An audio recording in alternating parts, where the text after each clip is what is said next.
they committed.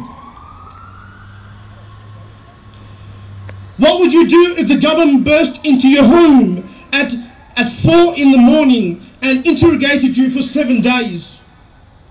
Or if the federal police removed you from your work in the middle of the day and took you to a place where ASIO officers questioned you against your will for a week? You did not do anything wrong, but ASIO argues you could have information that would help them, or want you to fabricate. They want you to fabricate information under threat and fear, like what is happening to many young men these days. Where if you refuse to cooperate or surrender information, you can be jailed for up to 5 years jail. You asked to see a lawyer, but are told that unless you can name the lawyer, you can't tell whether they would approve.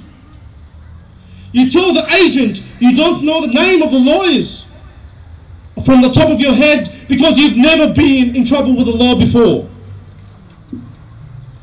They begin questioning you, and when the lawyer finally does get there, hours later, she or he isn't able to help much. As soon as the lawyer tried to advise you or ask you why you are detained, that person is asked to leave the room.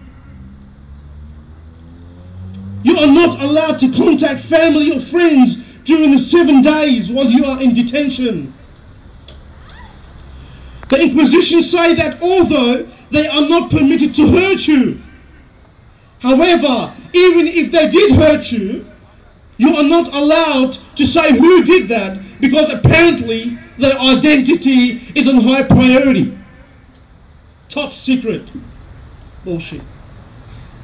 I ask you, is this allowed? Well, under the sweeping changes to ASIO's powers of the federal government, anti-terrorism legislation, the answer is yes. In the last few years, our government detained many Muslim youth for charges of terrorism. To date, none have been charged. We should remember that Australia was immune from any violence in this world. Australians were not targeted during the last few decades.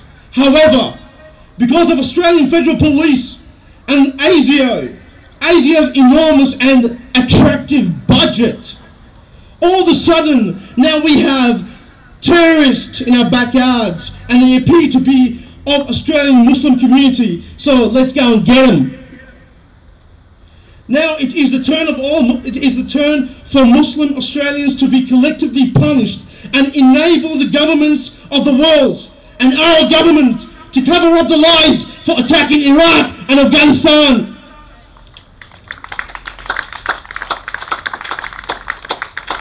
The whole idea behind these laws is to raise the fear in the society. This fear is already there. I am aware of many people who had night visits by ASIO officers, their homes searched, their kids terrorized in the unknown enemy called terrorism. These people ran away from their countries to avoid such treatment and fear. They are now comparing these practices to the practices of the dictatorship regimes they fled from. We have become victims of the oppression, ignorance and greed of the Australian Federal Police and ASIO, and I hope you listen to this. I wonder what would the world do when they find out that the trade centers bombings were planned and engineered by the CIA to give themselves the right and support of the world to occupy Iraq and Afghanistan, to take what's not authorized for them from the wealth of these lands, to terrorize the lives of innocent people, humans whom all of a sudden found themselves under occupation, destruction and death. The Australian Federal Police and ASIO main priority, in my opinion, is the destruction of this country and our society, and the aim is to create homegrown terrorists and to create criminals from innocent people. Finally, We need to remind ourselves the very reason we pride ourselves as Australians by finding a better way to infiltrate and source out problems in our community in this day and age without targeting minority groups. The only way to stop this is for Australians like you and me to resist. Thanks for listening.